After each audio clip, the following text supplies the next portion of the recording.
Baik, salam untuk semuanya. Pada video kali ini kita akan melakukan uji regresi logistik atau disebut dengan binary logistic regression dengan menggunakan SPSS. Baik, mungkin perlu dibahas sedikit apa itu binary logistic regression ya. Biner ya. Logistic regression. Oke, ini adalah regresi yang variabel terikatnya. Berarti kalau variabel terikat kan variabel dependent ya. Dependent adalah variabel kategori. Dan khusus untuk yang binary ini berarti cuma ada dua kategori. Dalam konteks ini cuma ada dua kategori ya. Contoh variabelnya sebagai contoh, misalnya jenis kelamin. Oke, jenis kelamin kan cuma ada dua kategori, yaitu laki-laki atau perempuan. Contoh yang lain misalnya adalah keputusan pembelian, variabel keputusan pembelian. Nah, produknya bebas ya, keputusan pembelian produk A, produk B, dan lain sebagainya. Ini juga cuma ada dua kategori kan nilainya. Yang pertama adalah membeli. Nah, yang kedua atau tidak membeli. Sebagai contoh, misalnya kita bisa membuat model untuk logistic regression ini. Misalnya kita ambil variabel dependennya itu adalah keputusan pembelian. Kita kasih lambang Y. Maka kita bisa mencari faktor-faktor yang mempengaruhi Y ini. Maka bentuk modelnya misalnya seperti ini. Y, nah kita cari dipengaruhi oleh. Nah, keputusan pembeliannya si konsumen, mungkin kita mencoba menguji pengaruh. Yang pertama sikap, kemudian persepsi gitu misalnya ya, persepsi terhadap produk yang hendak dibeli atau tidak dibeli, kemudian mungkin iklan. Nah, jadi contoh model untuk binary logistic regression itu misalnya kita mau menguji pengaruh dari sikap, kemudian persepsi, dan iklan terhadap. Nah, si Y ini tadi adalah keputusan pembelian produk tertentu ya. Modelnya seperti itu. Baik. Untuk pembahasan kali ini kita membutuhkan beberapa aplikasi. Yang pertama kita akan menggunakan alat analisisnya SPSS ya, ini sudah saya buka. Kemudian kita juga membutuhkan data. Nah, data yang akan kita gunakan, nah ini dia. Ada beberapa variabel di sini. Yang pertama adalah MTBV, ini adalah market to book value ratio. Kemudian size, ini adalah ukuran perusahaan. Kemudian DER itu adalah debt to equity ratio. Kemudian ini adalah rasio utang terhadap ekuitas. Kemudian ini hedging. Nah, kalau diperhatikan hedging ini nilainya cuma 1 sama 0. Ini adalah variabel kategori. Nah, ini nanti yang akan menjadi variabel dependennya ya. Hedging itu adalah, kita anggap nih variabelnya adalah keputusan untuk melakukan atau tidak melakukan hedging. Hedging itu lindung nilai ya. Nah, kalau dia melakukan, kita kasih dia nilai 1. Kalau tidak melakukan hedging, kita kasih nilai 0. Baik, kita ke papan tulis sebentar. Berarti untuk model yang akan kita uji pada pembahasan kali ini kurang lebihnya seperti ini. Kita mencari faktor-faktor yang mempengaruhi keputusan untuk melakukan hedging. Kita kasih aja variabel dependennya ini namanya hedge. Oke. Kemudian kita uji pengaruh dari ketiga variabel tadi terhadap variabel hedge. Berarti panahnya ke arah sini ya. Oke, variabel yang pertama itu tadi adalah market to book value ratio. Kemudian yang kedua adalah size atau ukuran perusahaan. Apakah kalau perusahaan itu ukurannya semakin besar, kemudian dia cenderung melakukan hedging, atau sebaliknya, semakin besar misalnya dia cenderung tidak melakukan hedging, itu yang akan kita cari tahu dalam analisis kali ini. Kemudian satu lagi adalah debt to equity ratio. Kalau rasio utang terhadap ekuitas atau modal sendirinya cenderung besar, apakah dia akan melakukan hedging atau sebaliknya? Ini tujuan dari analisis kita pada kesempatan kali ini. Baik, kita lanjut aja ke langkah-langkahnya karena kita sudah mendapatkan modelnya ya. Ini kalau kita modelkan secara matematis, ini bisa dimodelkan seperti ini nih. Nah, ini dia modelnya ya. Hedge akan sama dengan alpha ditambah dengan beta 1 MTBV tambah dengan beta 2 kali dengan size tambah dengan beta 3 kali dengan DER. Baik, pembahasan kali ini hanyalah pembahasan praktek menggunakan SPSS. Untuk teorinya bisa nanti dipelajari dalam pembahasan yang lain ya. Bagaimana persamaan ini bisa dibentuk dan bagaimana si alpha, si beta 1 sampai si beta 3 bisa diestimasi. Oke, sekarang kita ke file Excel-nya. Kita masukkan dulu datanya ke SPSS. Ini kita copy semuanya. Kemudian kita masukkan ke SPSS. Ini udah tampilan data view. Baik, kita klik di baris nomor 1, kolom nomor 1. Kita Ctrl V aja untuk nge-paste filenya di sini. Oke, sudah masuk. Kita edit nama variabelnya. Variabel pertama tadi namanya adalah MTBV. Kemudian variabel yang kedua adalah size. Variabel yang ketiga itu adalah DER. Variabel yang keempat adalah hedge. Baik, labelnya juga kita kasih ya, biar kita nanti nggak lupa. MTBV ini adalah market to book value. Kemudian size ini adalah ukuran perusahaan atau company size saja biar konsisten ya. Company size. Kemudian DER itu adalah debt to equity ratio. Yang mana kalau dia nilainya semakin tinggi berarti proporsi utangnya semakin besar dibanding dengan ekuitas. Kalau nilainya semakin kecil berarti proporsi utang relatif terhadap ekuitas kan semakin kecil. Itu makna dari DER. Kemudian hedge itu adalah keputusan untuk melakukan hedging atau tidak ya. Berarti hedging decision, kita pakainya hedging decision. Oke. Kemudian yang untuk measures-nya, MTBV ini measures-nya mesti scale, kemudian size juga scale, DER juga scale, kemudian karena itu skala rasio kan.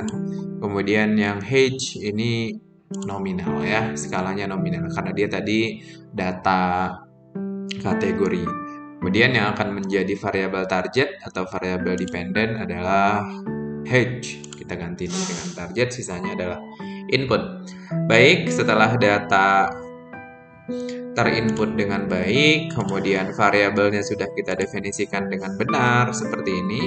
Oh, ada yang kurang ya, mohon maaf. Ini values-nya perlu kita kasih karena ini variabel kategori.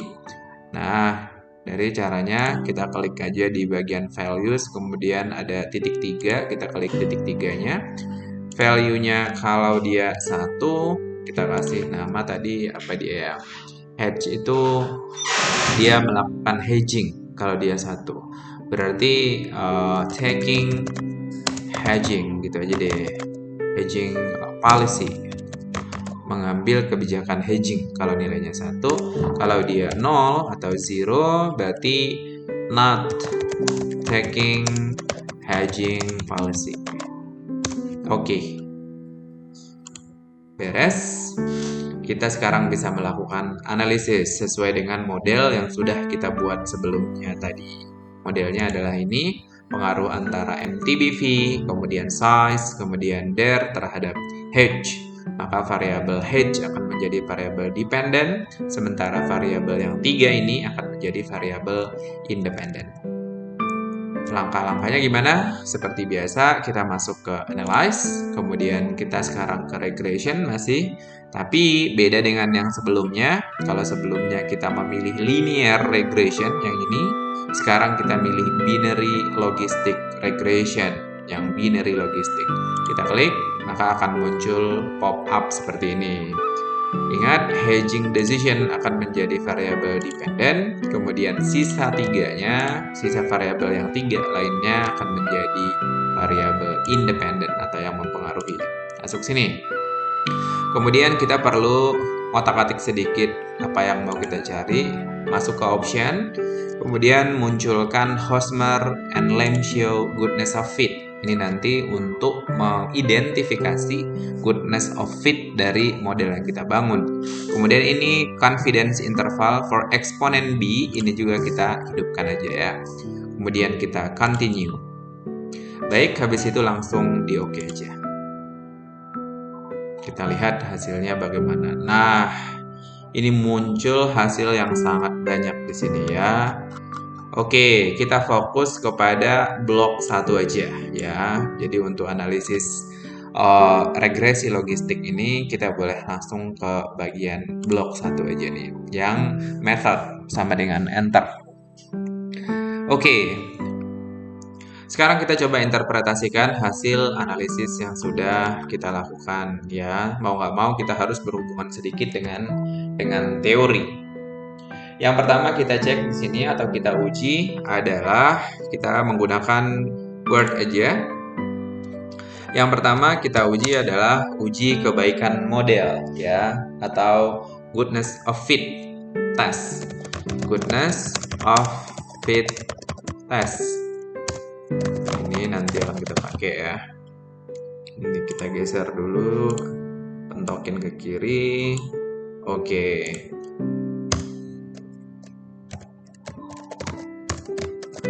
Oke, untuk goodness of fit test atau uji kebaikan model, yang kita gunakan dari hasil analisis ini ada 2. Yang pertama dengan menggunakan omnibus test of model coefficient, dan satu lagi dengan melihat Hosmer and Lemchio test. Kita pilih dulu satu, omnibus test of model coefficients. Kita menggunakan omnibus test of model coefficients. Sekarang kita cek hasilnya, kita copy, kemudian kita paste di Word. Mana nih? Ini ya. Oke, ini adalah hasilnya. Kemudian coba kita rapikan dulu. Kita auto fit aja. Nah, biar dia rapi ya. Baik, untuk omnibus ini, omnibus test, model dikatakan baik atau fit apabila signifikansi dari uji omnibus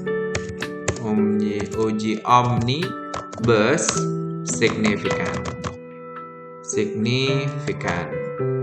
Dengan kata lain, signifikansinya lebih dari nilai kritis 0,05. Kita gunakan 0,05-nya. 0,05. Nah, ini.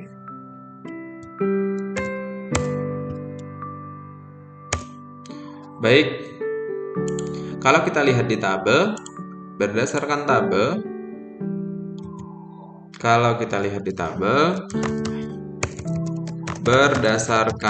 tabel di atas, hasil pengujian omnibus menunjukkan bahwa signifikansi dari model adalah 0,000. Nilai ini kurang dari 0,05, sehingga hasil pengujian tersebut menunjukkan hasil yang signifikan. Dengan demikian, berdasarkan omnibus test, model yang dibangun sudah fit atau baik. Oke, beres untuk omnibus test ya. Baik, yang kedua kita akan menggunakan uji namanya Hosmer and Lemshow atau Hosmer and Lemshow test untuk menguji kebaikan model ya. Uji Hosmer and Lemshow. Nah, uji ini harus bernilai tidak signifikan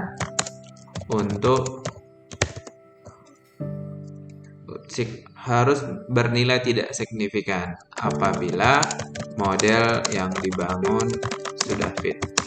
Artinya, jika nilainya tidak signifikan, maka model yang dibangun sudah baik. Ini ngulang-ngulang aja jadinya bahasanya.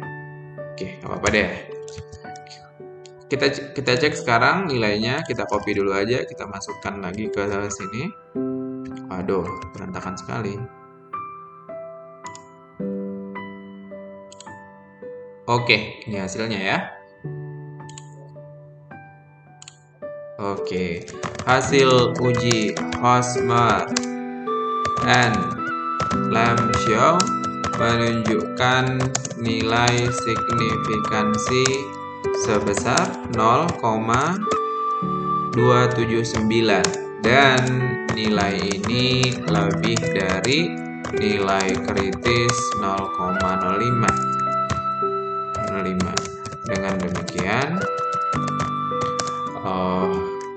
uji Hosmer and Lemshow menunjukkan hasil yang tidak signifikan.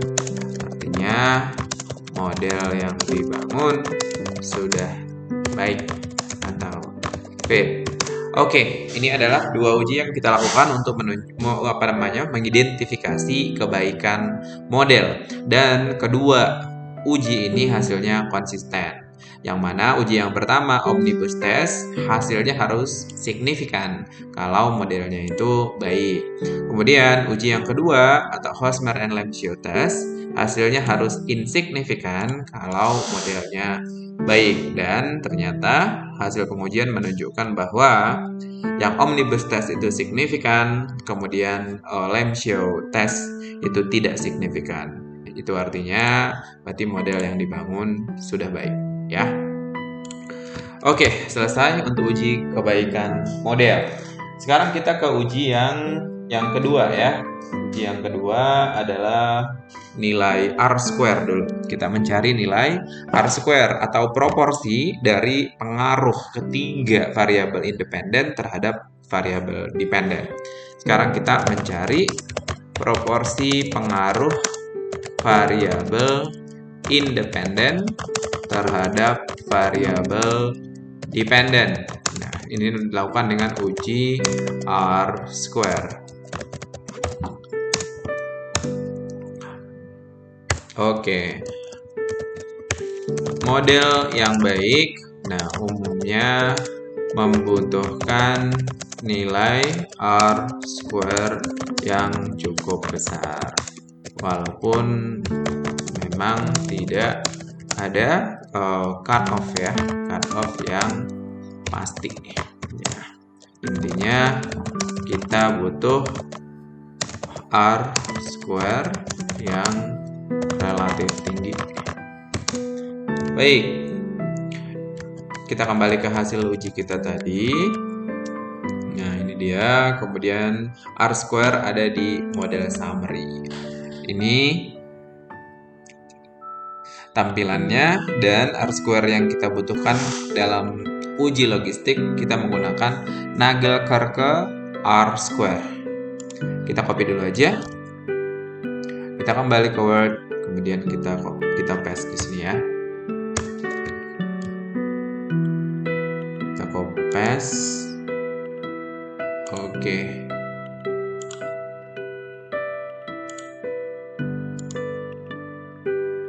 Fit, kemudian Windows, baik. Wah, nilainya cukup besar ya. Nilai R atau lengkapnya Nagelkar ke R square menunjukkan angka 83,8%. Nilai ini cukup besar ya, cukup besar. Dengan demikian, ya, variasi pada variabel dependennya tadi adalah H. Variabel H itu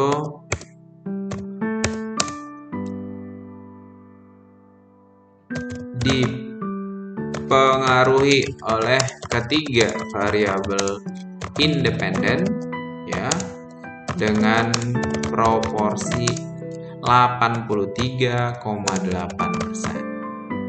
Baik, segitu aja untuk interpretasi yang R square-nya.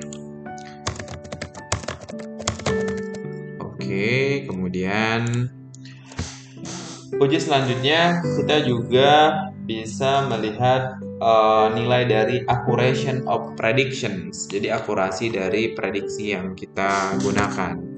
Uji akurasi prediksi. Nah, kita kan sebenarnya dalam uji ini juga melakukan prediksi ya.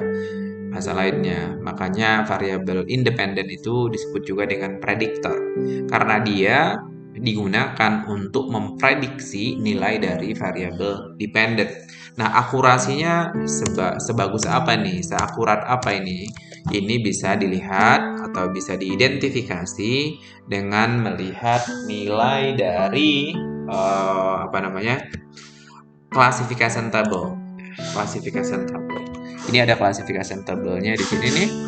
Nah, kalau kita perhatikan di sini di sisi yang vertikal yang nomor 2 itu ada not taking hedging policy sama taking hedging policy. Ini cara baca akurasinya kurang lebihnya begini nih. Kita lihat variabel yang vertikal ini, kemudian kita lihat yang horizontal.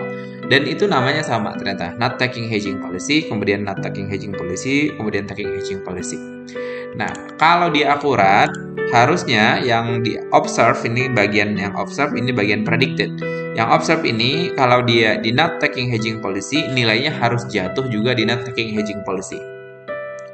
Semakin banyak nilai dari not taking hedging policy ini, yang observe not taking hedging policy, di bagian predicted not taking hedging policy, maka dia semakin akurat.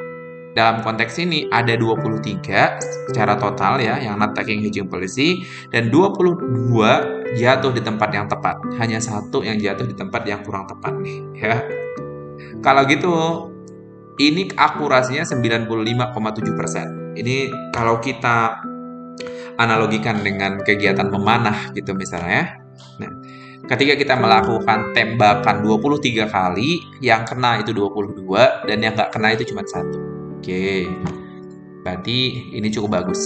Kemudian taking hedging policy, ini yang observe taking hedging policy itu seharusnya jatuhnya di predicted taking hedging policy. Jadi di sini ada 12 yang tepat sasaran ternyata, yang nggak tepat sasaran cuman ada 1.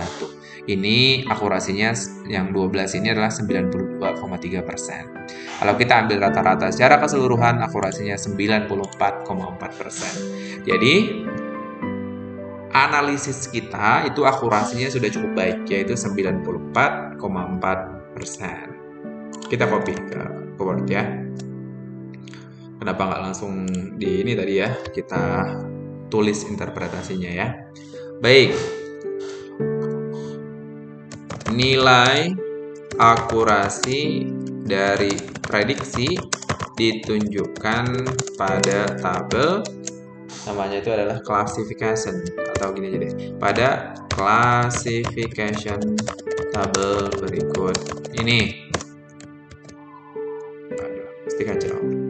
Kalau di Ctrl V langsung dia mesti kacau. Jadi kita harus klik kanan kemudian pilih yang ini nih, keep source formatting. Nah, ini agak rapi kalau seperti ini. Oke. Tadi penjelasannya udah ya, nggak saya ulang lagi. Kita langsung lihat nilai angkanya aja. Oke, kita lihat angkanya. Yang langsung angka totalnya aja 94,4%. Akurasi dari prediksi yang dilakukan atau ya dibuat pada model sudah sangat baik, yakni sebesar 94,4%. Dengan kata lain nih, kalau kita ambil maknanya, kalau kita melakukan kegiatan memanah tadi dari 100 percobaan tuh 94 itu kena gitu ya. Oke, sampai situ aja untuk akurasinya. Baik, yang selanjutnya adalah yang paling inti. Ini inti dari uji logistic regression, yaitu uji pengaruh dari masing-masing variabel. Oke. Pengaruh dari masing-masing variabel disajikan pada tabel variabel in equation berikut ini. Kita copy dulu hasilnya. Nah, kita cari variabel in equation. Nah, ini dia nih. Ini variabel in equation, kita pindahkan ke Word. Ini Ctrl V. Nah, tapi dia kejauhan, kita rapikan dulu. Yang sebelah kanan itu terpotong ya. Ini kita klik kanan, auto fit to window. Baik, sudah lumayan rapi. Baik. Langkah pertama untuk menguji pengaruh dari masing-masing variabel adalah dengan melihat signifikansi dari masing-masing variabel. Oke, kita kasih ini deh. Nah, begini ya. Kasih judul masing-masing langkah-langkahnya. Ini signifikansi, kemudian kekuatan pengaruh. Nah, gini. Ini signifikansi masing-masing variabel. Ini kita pindah ke bawahnya.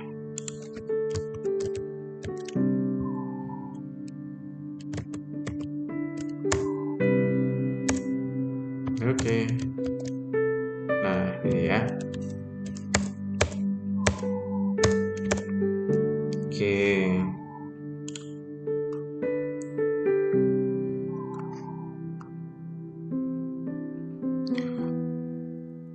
Variabel signifikansi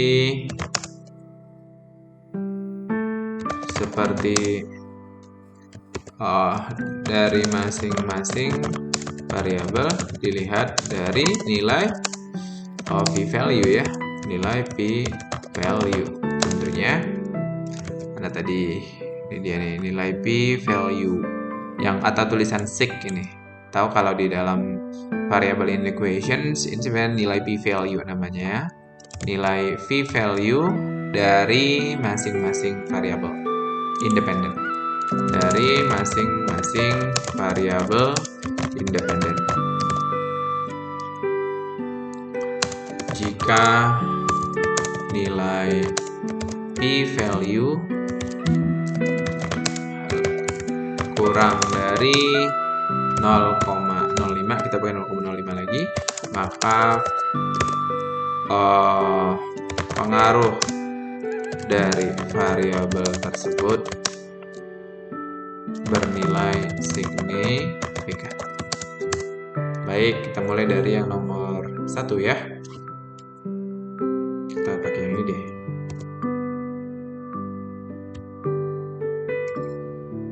Oke. Yang nomor 1 variabel market to book value ratio. Oke.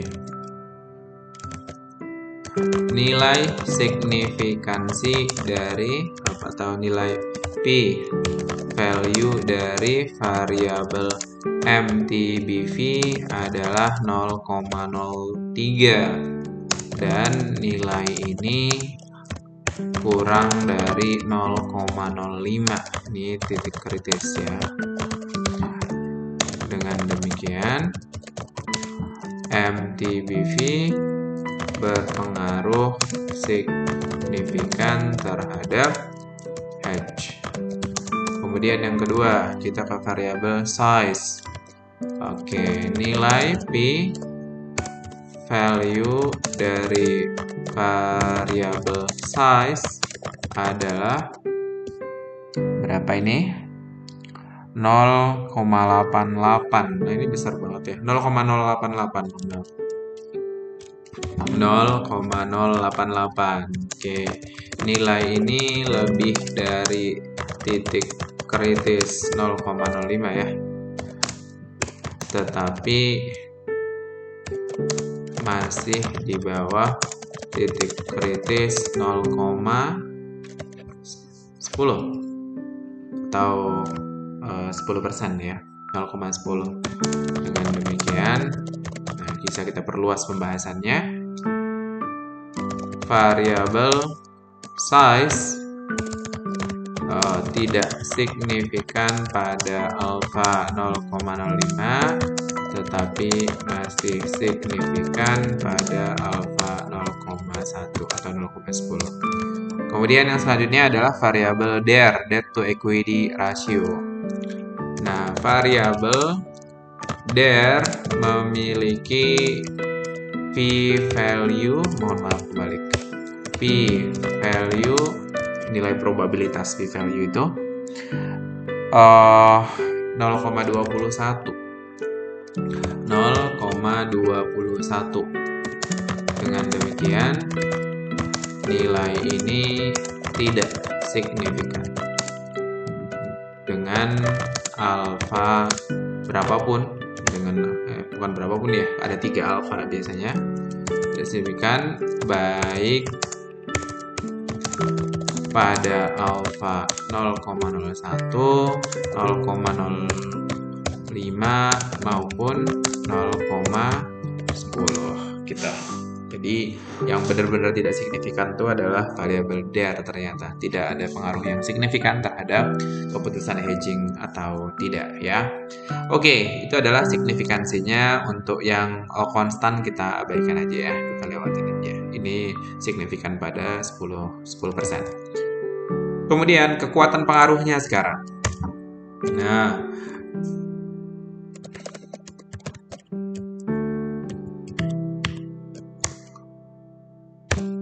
kekuatan pengaruh dari masing-masing variabel dapat dilihat dari nilai eksponen dari B.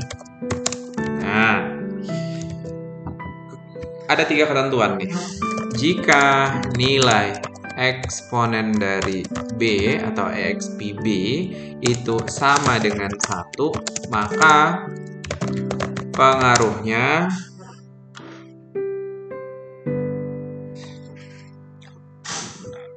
apa ya, kalau kayak gini nih, cenderung tidak jelas ya, cenderung tidak jelas. Artinya ketika nilai variabel independen naik, maka memiliki peluang yang sama untuk melakukan hedging atau tidak melakukan hedging. Misalnya variabel MTBV-nya itu naik, meningkat. Kalau nilai eksponen dari B itu nilainya 1, itu artinya peluang untuk melakukan hedging sama peluang untuk tidak melakukan hedging itu sama, yaitu sama-sama 0,5 gitu. Jadi peluangnya setengah-setengah. Itu arti dari eksponen B sama dengan 1 ya. Nanti bisa dipelajari di teori deh kenapa bisa seperti itu gitu. Kemudian lanjut, yang kedua. Jika nilai dari eksponen B itu lebih dari 1, artinya peningkatan. Ini hubungan yang searah sih, seperti ini ya. Peningkatan nilai nilai variabel independen cenderung memperbesar peluang untuk melakukan hedging. Ini nilai hedging ini kan tadi kita bagi dua ya, kita binar antara 0 sama 1. Sementara si 1 itu lebih besar daripada si 0. Jadi kalau dia naik mendekati 0 itu artinya mendekati 1, dia peluang untuk terjadinya hedging itu jadi lebih besar gitu. Oke, tapi nilai eksponen dari B lebih dari 1 itu artinya peningkatan nilai variabel independen cenderung memperbesar peluang untuk melakukan hedging. Kenapa bisa kayak gitu? Karena eksponen dari B ini sebenarnya adalah nilai odds ya. Nilai odds dari apa? Nilai odds dari pengaruh antara variabel nilai odds dari peluang terjadinya hedging gitu. Nah, odds itu apa? Nanti bisa dipelajari di bagian di teori ya, di buku juga bisa, atau mungkin kalau nanti ada sempat saya buatkan video tentang odds ya, odds dan odds ratio. Itu nilai dari eksponen B itu sebenarnya. Kemudian, jika nilai dari eksponen B itu kurang dari 1, maka jika nilai variabel independen naik akan menyebabkan peluang terjadinya hedging malah menurun. Oke, kebaliknya kalau nilai dari eksponen dari B atau nilai dari odds itu kurang dari 1, itu artinya peluang untuk terjadinya hedging itu semakin kecil. Atau bahasa lainnya, peluang untuk tidak terjadinya hedging itu menjadi semakin besar. Oke. Baik, sekarang kita lihat tabelnya.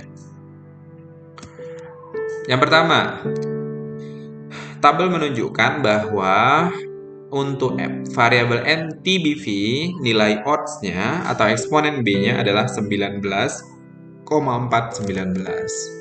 Oke, nilai eksponen B untuk variabel MTBV adalah 19,419.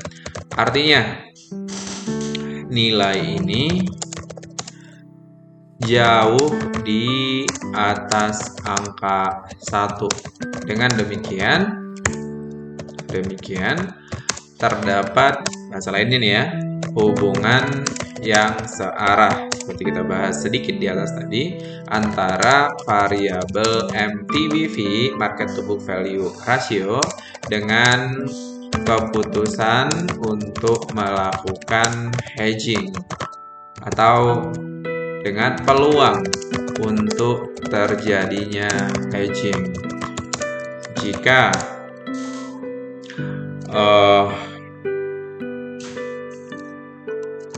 nilai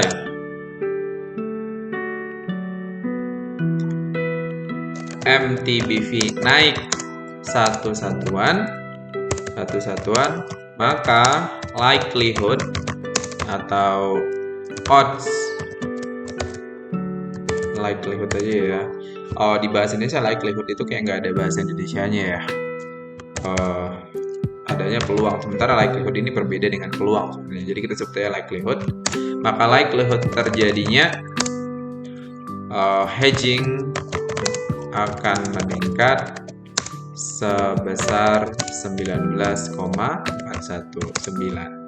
Ya, itu maknanya.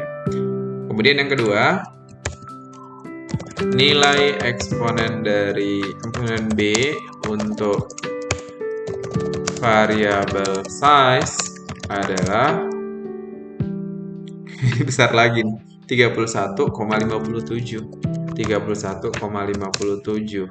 Ini artinya variabel size juga memiliki pengaruh yang searah ya, dengan peluang terjadinya hedging. Oke, dengan besar pengaruh adalah 31,57. Jadi bahasanya kita variasikan aja. Sementara sekarang kalau kita lihat nilai DER, nilai eksponen B atau odds untuk DER adalah 4,544. Ini juga masih di atas 1 ya. Nilai ini masih di atas angka 1. Nah, sehingga variabel DER juga memiliki pengaruh yang bisa dibilang ya, yang searah dengan peluang terjadinya hedging. Meskipun namun pengaruh dari DER jadi seperti yang sudah diuji tidak signifikan. Oke. Sampai situ saja. Sudah selesai sebenarnya untuk analisis regresi logistik ya. Baik, semoga membantu. Terima kasih.